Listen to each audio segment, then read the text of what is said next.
Estamos aqui em mais um episódio do IBEFcast, isso mesmo. E eu, estou muito honrada de receber aqui a doutora Adriana, sou a Ana Flávia Chaves, líder do IBEF Academy, e a gente vai falar de um tema que brilha os meus olhos, porque a gente sabe que a inteligência artificial é o tema do momento. Inclusive, nós do IBEF Academy fizemos um curso sobre letramento de inteligência artificial. Porém, eu vou apresentar a doutora Adriana e vocês vão entender por que é que eu estou tão empolgada. Doutora Adriana, ela é doutora pela Universidade Federal do Ceará, é mestre pela Universidade Federal de Pernambuco, é especialista em Direito Tributário pelo IBET e pela ESAF, possui formação em Administração Pública pela FGV e, além disso, é professora e diretora do Centro de Estudos da Procuradoria Geral da Fazenda Nacional na 5ª Região. Então, vocês sabem como é que uma pessoa com essa enorme bagagem, ela foi convidada e vai estar aqui compartilhando conosco conhecimentos de ponta com o nosso tema inteligência artificial na administração tributária. Olha, doutora Adriana, primeiro, muitíssimo obrigado por estar aqui conosco, por estar compartilhando esses conhecimentos. Nós estamos realizando alguns eventos sobre essa temática, mas muitos colegas que não puderam estar, participando do evento. Aí eu disse, vamos gravar o nosso IBEFcast para que a gente possa compartilhar e ajudar nesse desafio que é. Eu acho que estamos numa fase de adaptação. Como é que as empresas e as entidades, de uma forma geral, podem utilizar a inteligência artificial ao nosso favor? É um aliado. Algumas pessoas veem assim de uma forma mais crítica, mas eu tenho certeza que ele vem para nos ajudar. E aí eu não poderia aqui, deixar de fazer a grande pergunta, que vale $1 milhão, gente? Vocês sabem. Como é que é o cenário atual? Como é que o fisco está utilizando a inteligência artificial? Bom dia, Flávio. Quero primeiro agradecer o convite de estar aqui hoje, não só aqui no podcast, mas também no evento que a gente vai fazer na sequência, no IBEF. É um prazer imenso estar aqui de novo em Fortaleza. Não sei se todos sabem, mas como você disse aí na minha biografia, eu fiz a minha tese de doutorado aqui na Universidade Federal do Ceará, tratando da utilização de inteligência artificial pelas administrações tributárias. A gente tem um polo muito desenvolvido aqui no Ceará de estudiosos que fazem essa relação de inteligência artificial com o direito, e é uma honra para mim voltar aqui para o Ceará para falar sobre isso. Assim, para a gente começar a conversar sobre inteligência artificial no fisco, eu acho importante primeiro a gente fazer uma organização teórica do que a gente está chamando de IA, porque a gente vê todo mundo falando de inteligência artificial, e a gente nem sempre está falando do mesmo conceito de inteligência artificial. A gente passou por um período anterior, nas últimas décadas, em que a gente mencionava o que a gente chama aqui de inteligência artificial clássica, e hoje a gente está dentro do que a gente denomina de inteligência artificial conexionista. E qual é a diferença entre elas? Quando eu pensava ali em inteligência artificial clássica, eu estou pensando no código. Eu estou pensando no algoritmo. Então, isso a gente já tem há muitas décadas. Desde quando eu entrei na Procuradoria, eu estou com 20 anos de Procuradoria da Fazenda, a gente já tem o que a gente vai chamar aqui de automação. E o que é automação? É aquele contexto em que eu monto um código, eu dou aquele sistema dados de entrada, estabeleço aquele código matemático, o sistema aplica o código matemático e ele vai me dar sempre a mesma saída. Isso é automação. E quando a gente pensa em IA como automação, que é uma coisa que a gente já tem há muito tempo, o objetivo fundamental dela é facilitar os nossos processos produtivos, simplificar o que a gente poderia fazer ali em termos de atividades repetitivas. Então, tudo aquilo ali que é repetitivo e que a gente pode dispensar o elemento humano de estar fazendo aquilo ali, pode ser feito por essa inteligência artificial nessa perspectiva clássica. Mas agora a gente está no outro cenário, porque a gente não abandona, mas a gente evoluiu dessa inteligência artificial clássica para o que a gente efetivamente chama hoje de IA. E é nisso aqui que a gente tem que adentrar, que é a inteligência artificial conexionista, especialmente o aprendizado de máquinas. E depois dela já a inteligência artificial generativa. Qual é a diferença desse aprendizado de máquinas? Eu vou dizer isso para poder explicar como a gente usa hoje. Qual é a diferença desse aprendizado de máquinas para aquela IA clássica? É que eu saio do liame do código, né, que era o principal elemento de importância lá atrás, e eu passo a utilizar o dado, a informação, como elemento produtivo. Quando a gente pensa no aprendizado de máquinas, eu gero ali os dados de entrada, né, então eu dou os elementos de entrada, o que a gente vai chamar de input, e aí eu organizo a arquitetura daquele sistema, mas eu permito que aquele sistema aprenda a partir dele próprio. Então, eu posso estabelecer tickets de organização desse sistema, de como é que ele deve operar, mas eu dou a ele a possibilidade de, a partir daqueles dados de entrada, ele começar a fazer generalizações e estabelecer resultados que não vão ser necessariamente resultados sempre iguais, porque eles vão variar à medida que novos dados de entrada venham sendo inseridos dentro do sistema. Então, eu vou inserindo novos dados de entrada. Esses sistemas, eles começam a fazer generalizações a partir de mecanismo de método indutivo, e eles vão me dar respostas, muitas vezes, que eu não conseguia nem visualizar.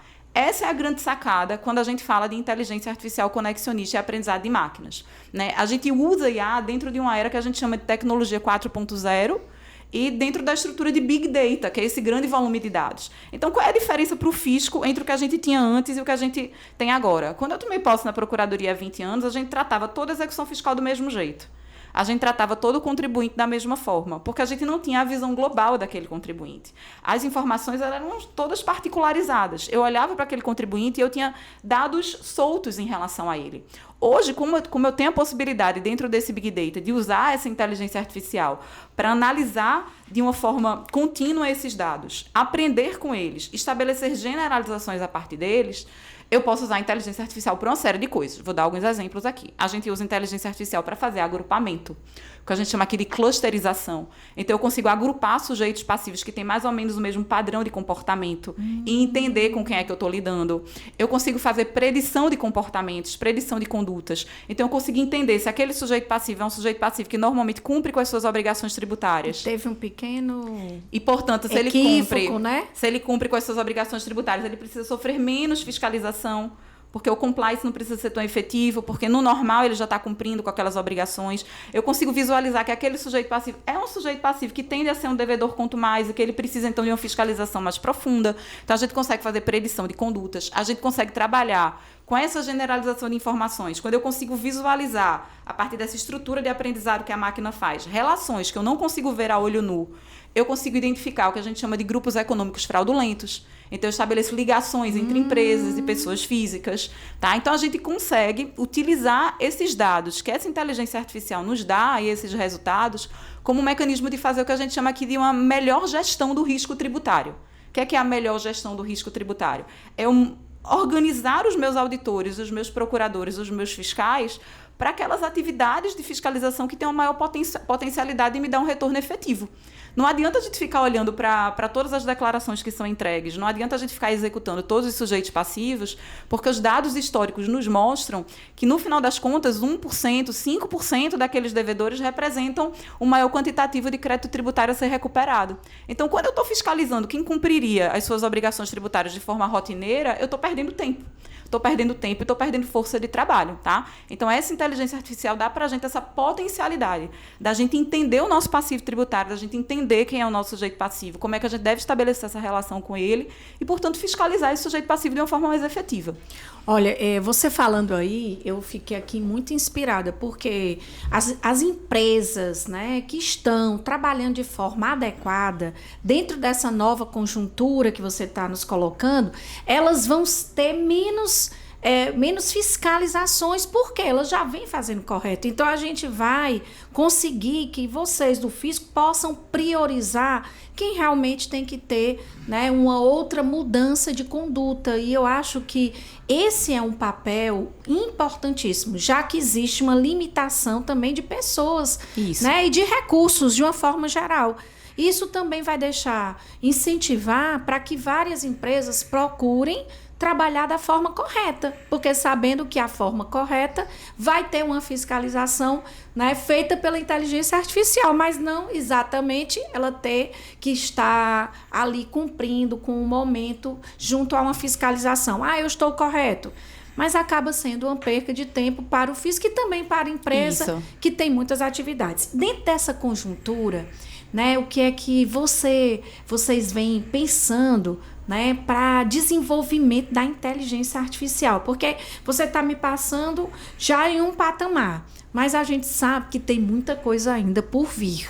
Vocês estão pensando o que é que vai mudar mais especificamente nas transações, nas cobranças, o modelo novo de fiscalizar, porque os fiscais também tiveram que passar por eu diria que um banho, né, de informações, de cursos, para que eles possam estar preparados para essa nova era digital.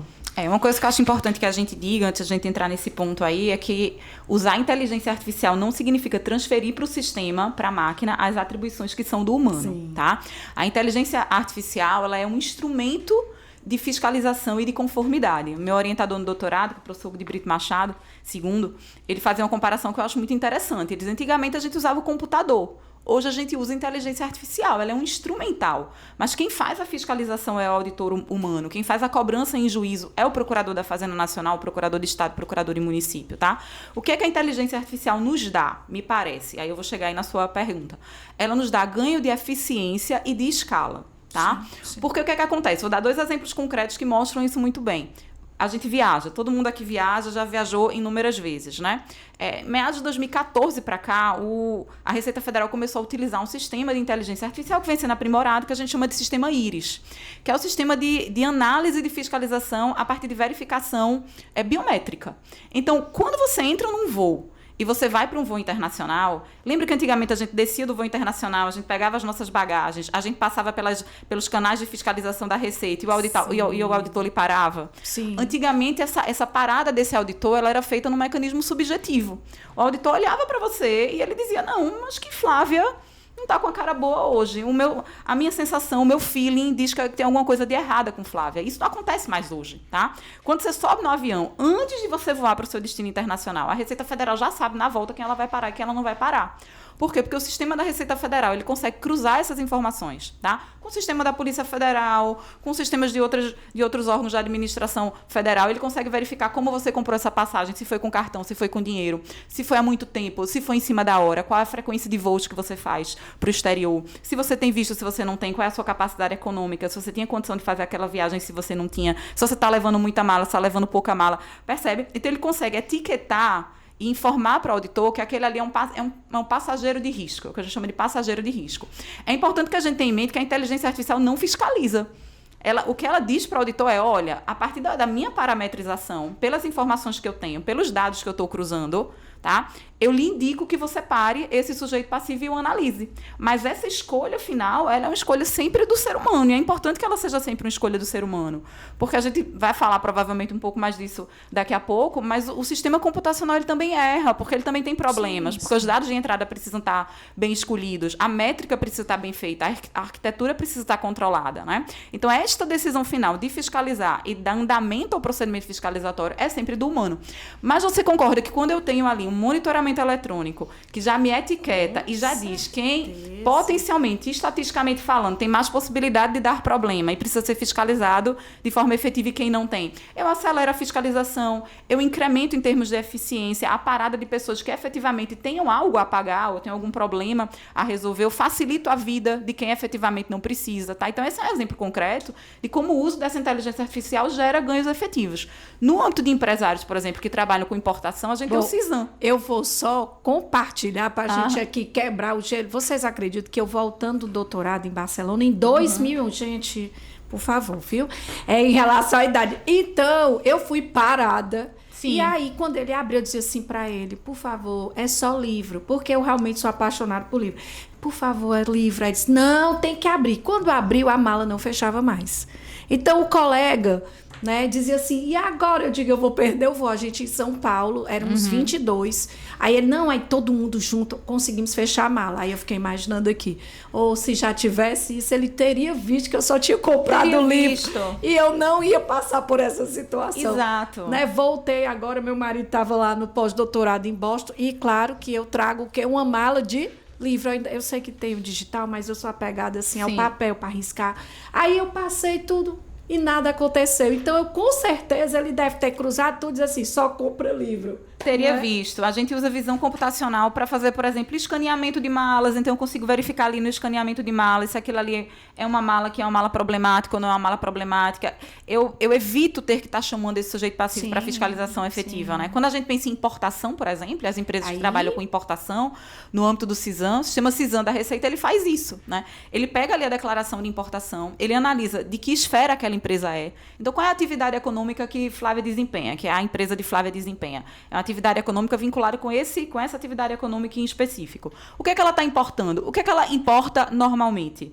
O que é que as outras empresas da área dela importam normalmente? Como é que essas empresas declaram? Então, ele cruza essas informações, analisa a veracidade, a correção dessas informações colocadas nessa declaração. E se ele verifica um equívoco quanto à descrição de um produto, quanto a uma alíquota que foi aplicada, uma classificação fiscal, um preenchimento de país de origem, ele consegue sinalizar para o auditor que existe ali um problema.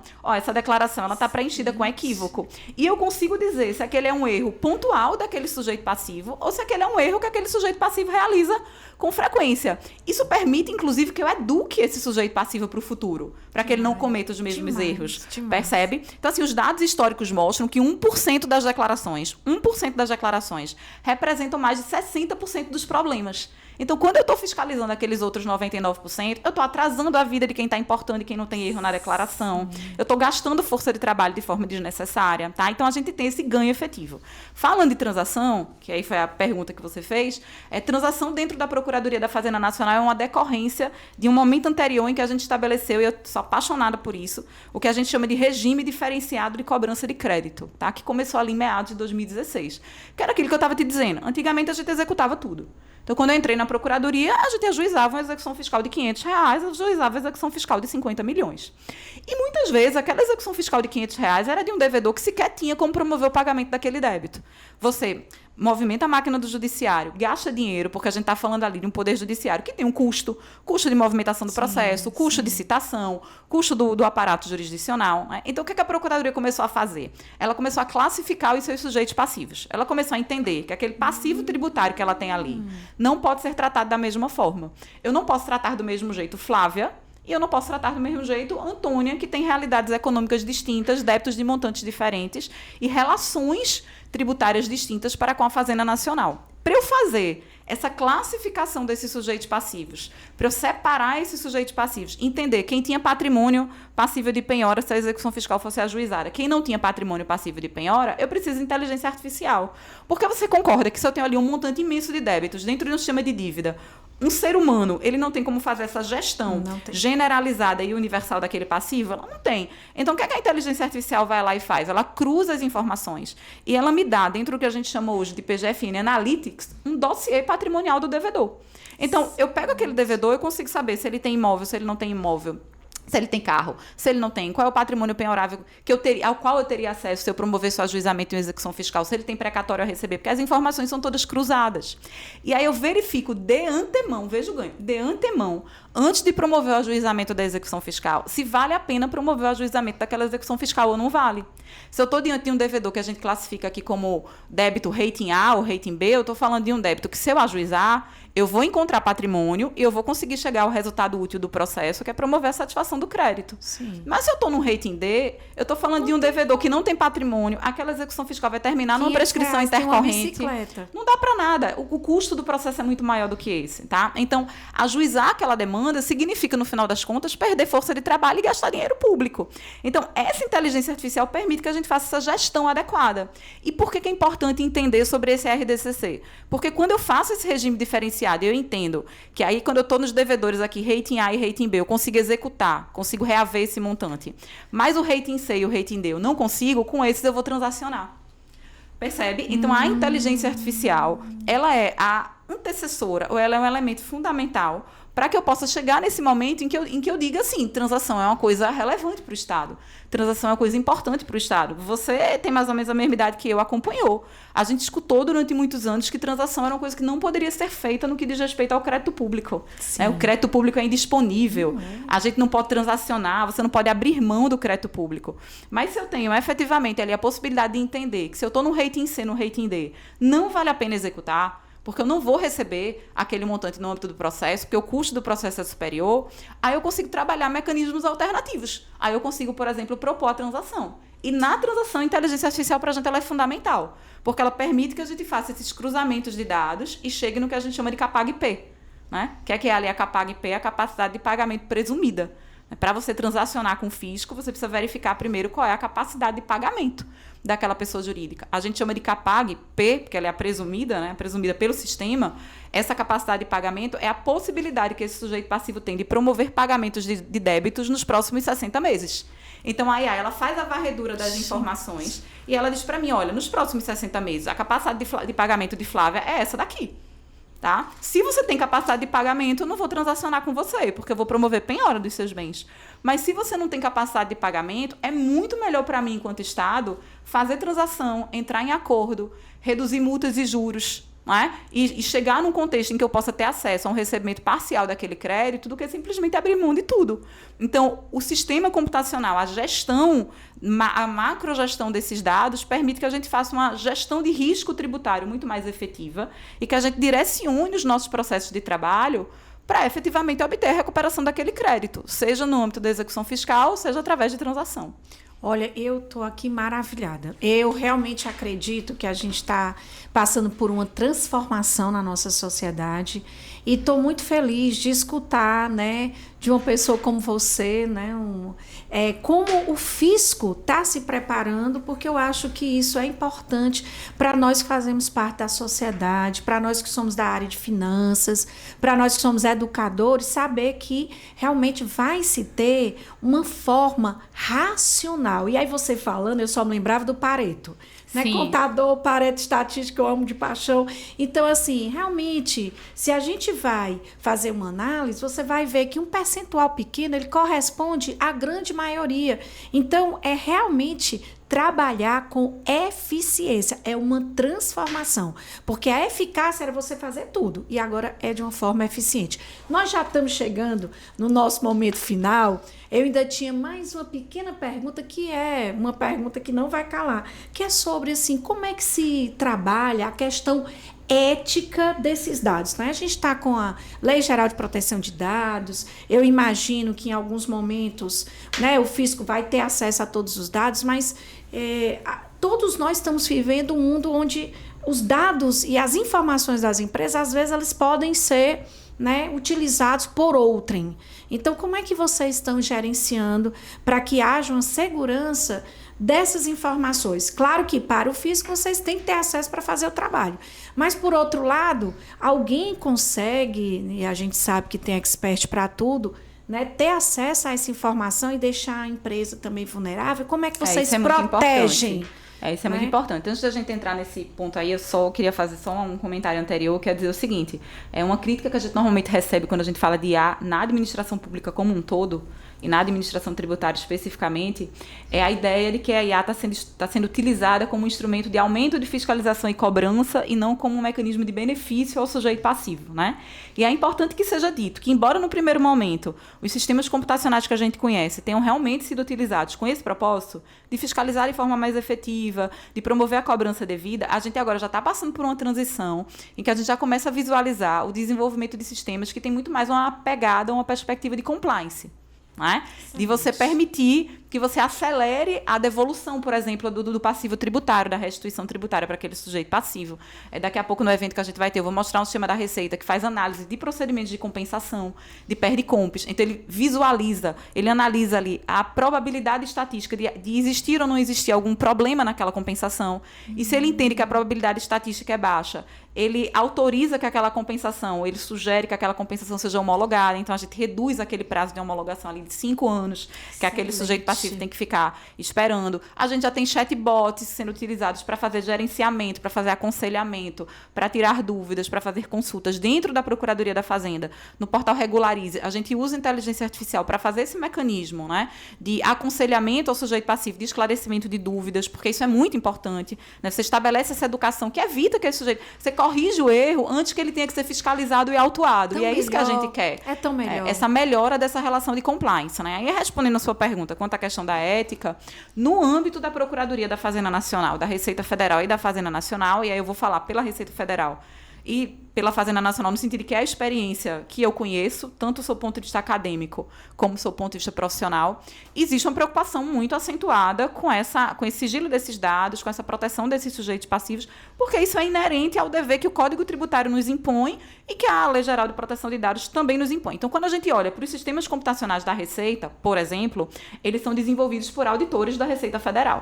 A gente não tem empresas privadas entrando ali para o desenvolvimento desses sistemas, porque a gente meio que minimiza, claro que o risco sempre existe, mas a gente minimiza esta possibilidade de vazamento de dados, de compartilhamento de dados de forma inadequada. A Lei Geral de Proteção de Dados exige que esse dado pessoal, se tratado, ele seja tratado para um propósito específico. Então, precisa haver esse cuidado com a cadeia, né, de acesso a esse dado. Na Fazenda Nacional, a mesma coisa. Os nossos sistemas computacionais, eles são desenvolvidos dentro do nosso laboratório de TI, por colegas procuradores da Fazenda, com servidores de tecnologia da informação, que diminui essa possibilidade de a gente ter esses vazamentos. Mas uma coisa que eu acho muito importante quando a gente fala disso é a gente fazer a inserção desses sistemas de inteligência artificial dentro de um panorama de respeito a direitos fundamentais. Tá? E aí, porque para mim isso é muito importante, porque esse era o tema da minha tese. Eu sou uma partidária do uso da IA, mas acho que a gente também precisa avançar com essa utilização de forma cautelosa, porque a gente está dentro de um Estado democrático.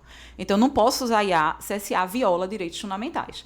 E como é que eu vou garantir que essa IA não viola direitos fundamentais? Aí eu vou terminar tratando disso, porque eu acho que isso é importante, né?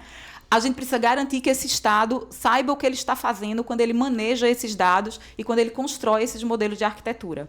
Então, eu que estou de fora, eu cidadão, eu sujeito passivo, eu preciso ter acesso a qual é essa modelagem desse modelo, quais foram os dados que foram utilizados para efeitos de treinamento, como é que o modelo está estruturado. Eu preciso poder depois, o Tribunal de Contas da União, por exemplo, ele precisa poder fazer diligências, controles externos, saber se a coisa está funcionando da melhor forma, e a gente precisa ter o que a gente vai chamar aqui de transparência, tá? Esse cidadão, ele precisa entender como é que aquele modelo opera, para ele compreender como é que aquela decisão foi tomada. Porque você concorda comigo que se ele não entende como é que a modelagem opera, se ele não sabe quais são os dados que são utilizados. Claro que a gente tem ressalvas de segurança nacional, enfim, situações específicas que impedem um completo compartilhamento. Mas eu preciso ter um acesso mínimo que me permita compreender por que aquela decisão foi aquela e por que a decisão não foi uma outra. Se eu não entendo por que a decisão foi aquela, por que eu fui fiscalizado, por que eu fui autuado como uma decorrência daquilo, por que a decisão administrativa mediada por IA foi aquela, ou a decisão judicial mediada por IA foi aquela, como é que eu vou ter direito a devido processo legal? Como é que eu vou ter direito à ampla defesa e contraditório, né? Então, isso requer que o Estado, basicamente duas coisas. Primeiro, ele informe quando ele está usando IA. Eu preciso saber que aquela IA está sendo utilizada como instrumental.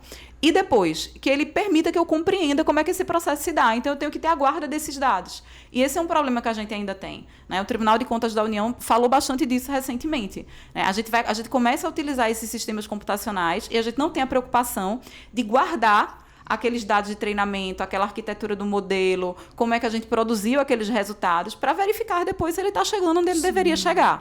Né? Então, acho que a gente... E aí isso mostra, por fim, a importância da gente manter o que a doutrina chama de humano no loop.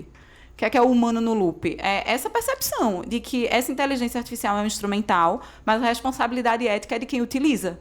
E de quem utiliza numa esfera ampla, né? De quem escolheu os dados, de quem treinou o modelo, de quem está aplicando o modelo, de quem faz o controle externo desse modelo e da sociedade, que termina sendo impactada por ela. Olha, eu estou, assim, maravilhada. Eu acho que a gente está fazendo aqui algo histórico. Queria lhe parabenizar. Sei que esse processo é um processo de uma transformação.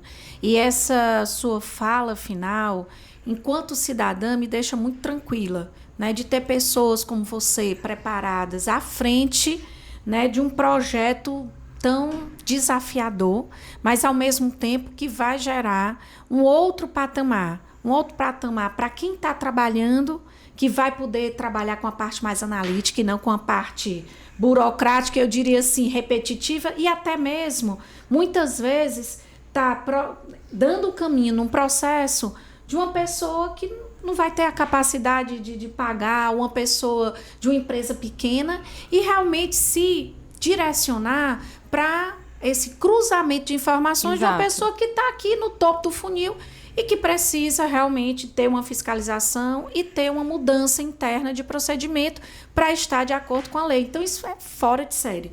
Porque muitas vezes a gente percebe que tem muita coisa na internet, muitas informações, mas a gente acaba sem ter acesso a uma informação, né, ponderada, séria, preparada, que você compartilhou aqui com a gente no nosso podcast do IBEF. Né? A gente está muito IBEFcast, nós estamos muito felizes, estamos chegando aqui ao final. Queria lhe parabenizar, né, em nome de toda uma equipe, mas pelo seu desafio, por você estar fazendo parte dessa transformação.